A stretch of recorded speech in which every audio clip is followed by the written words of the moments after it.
ఈరోజు రేవంత్ రెడ్డి వచ్చి ఏం చేస్తున్నారంటే మరి మీరు 10 సంవత్సరాలు ఏం చేసిండ్రు వాళ్ళు అడగరా అధికారంలో ఉన్నప్పుడు? మీ సపోర్ట్ ఉండేగా, కేంద్రంలో మీరే ఉన్నారు. తిరిగి కవితను అరెస్ట్ చేసిండ్రా? లిక్కర్ విషయంలో చేయలేదు. తెలంగాణలో ఇక్కడ సీఎంను నిలదీసిర్రా? తెలంగాణ స్టేట్కు ఒక ప్రైమ్ మినిస్టర్ వస్తేనే కలవని మనిషి మరి మీ బీజేపీ ఎంతవరకు సహకరించింది? తిరిగి లాస్ట్కి వచ్చి మీరు ఏంటంటే మీ హైకమాండ్ ఏ విధంగా ఉందో కేసీఆర్ అండదండలతో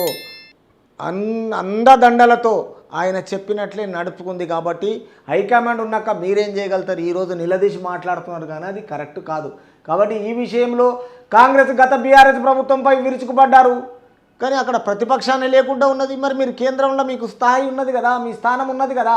మరి రాబోయే పార్లమెంట్ ఎన్నికల్లో మెజార్టీ సీట్లు సాధించే మూడోసారి బీజేపీ ప్రభుత్వం వస్తుంది, కరెక్టే. ప్రజలు ఖచ్చితంగా బీజేపీని తీసుకొస్తారు, ప్రైమ్ మినిస్టర్ను మళ్ళీ మోడీయే చేస్తారని ప్రజలకు తెలుసు.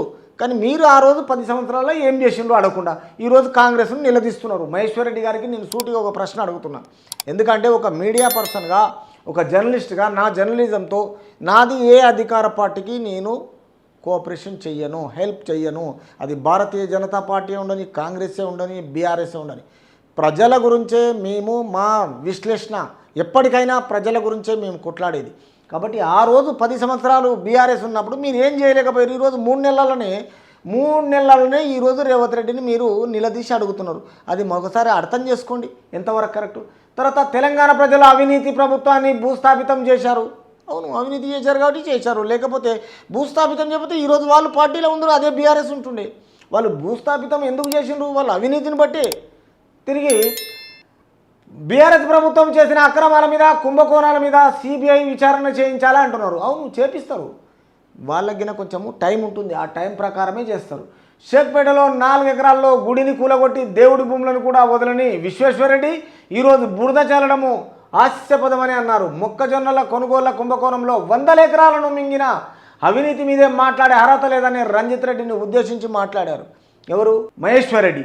తర్వాత విశ్వేశ్వరరెడ్డి మీద అనుచిత వ్యాఖ్యలు చేస్తే బొంద పెడతామని హెచ్చరించారు. అంటే ఒకరి మీద ఒకరు ఇదే బొందలే పెట్టుకోండి, కానీ ప్రజలకు చేసేది ఏముండదు మీరు లాస్ట్కి వచ్చేసి.